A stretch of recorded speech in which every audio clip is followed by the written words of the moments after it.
একজন এসে এই গ্রামের 16 বছরের বয়সী মেয়েদেরকে ধরে লেগেছে।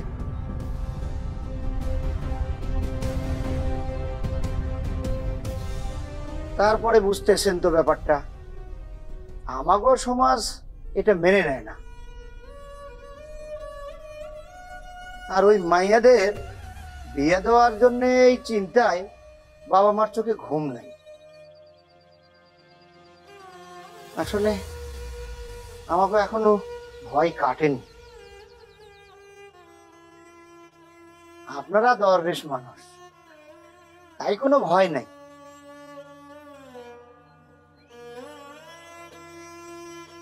যান গ্রামের ভিতরে কিছু বাড়ি আছে, তবে ওই বাড়ির মেয়েদেরকে বাড়ির বাহির হতে দেবে কিনা এটা সন্দেহ আছে। হ্যাঁ, তো আসি বাবা, আসসালামু আলাইকুম।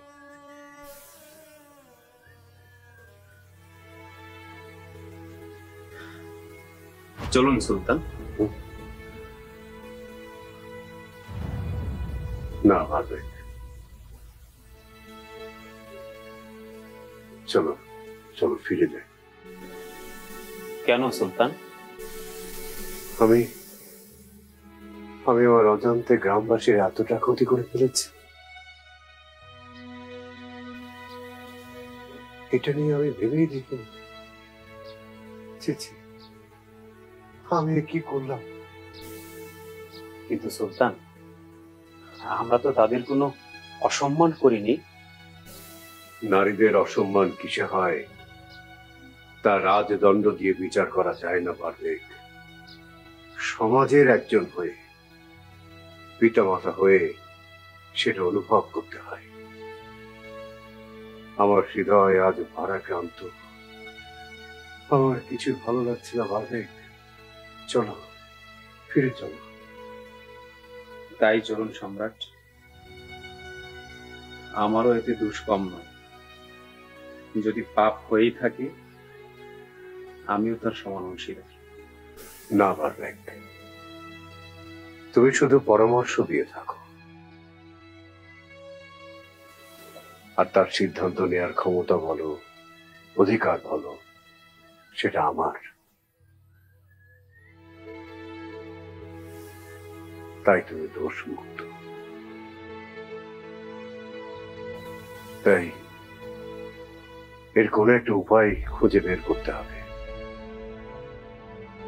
আর আমার একটা মেয়েকে খোঁজার জন্য আমি সব মেয়ের জীবন নিয়ে ছিনিমিনি খেলতে পারি না বার্মিক।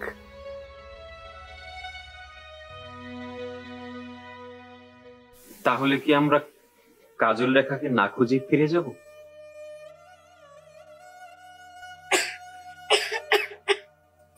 খুশি, তোর কি বেশি খারাপ লাগতেছে?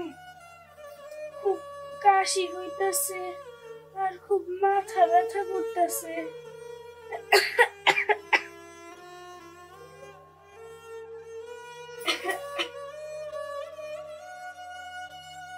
আরে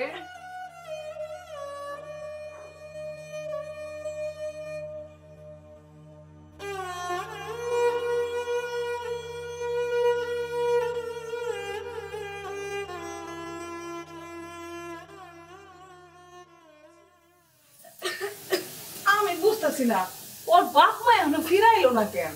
আইসা ওই তোরে ডাকলে হয় না? তো হ্যাঁ, ওদের কাছে পাশের গ্রামে। বাস তোই আর কি। আমাকে খুশি এখন কষ্ট পাক, আর আমাকে গ্রামের একমাত্র বৈদ্য পাড়ায় পাড়ায় টুই টুই করে ঘুরে বেড়া। ওই তো তুই না কইছি এইভাবে কারণ আমি কইতে নাই।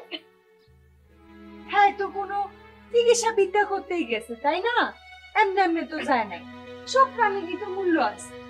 হ্যাঁ, যদি জানতো যে ওর জড়াইব তাহলে তো নাও যাইতে পারতো। আচ্ছা দিদা, তুই না কিছু কিছু ভেষজ জানোস, তাইলে দে না কিছু একটা বুদ্ধি কইরা। ও কিন্তু তাতে কি হইব? এই যে এইটাই হইল সমস্যা। তুই নিজের যোগ্যতা কিংবা ক্ষমতা সম্পর্কে নিজেই কোনো ধারণা রাখস না কেন?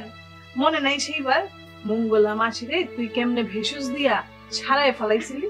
ও তাই তো, আমি তো ভুলেই গেছিলাম। ইন্দিরা যা, এখনই যা, কিছু একটা নিয়ে আয় তুই। যা, আর দেরি করিস না, যা। আচ্ছা